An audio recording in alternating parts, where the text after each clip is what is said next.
VS India news, सूचना एवं प्रसारण मंत्रालय, भारत। क्या नाम है आपका? मेरा नाम वीरेंद्र कुमार तिवारी है। क्या समस्या है?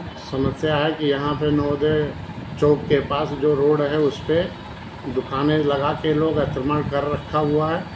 कई बार इसकी शिकायत की जा चुकी है और काबुधर नगर पालिका इसका कोई सुनवाई नहीं कर रही है। दुकानें क्या हैं, स्थायी कि अस्थायी? अस्थायी दुकानें परमानेंट लगी हुई हैं जो सुबह 24 घंटा वहाँ लगी रहती हैं। अच्छा। हाँ, वहाँ से कोई हटता नहीं है।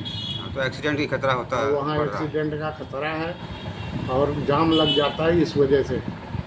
तो इसका क्या बोलते हैं, निराश करें, परमानेंट किया जाए। धन्यवाद। माल डर लग रहा है आपकी रोड पे भी, वहाँ घर के सामने वाली पे डर लगा।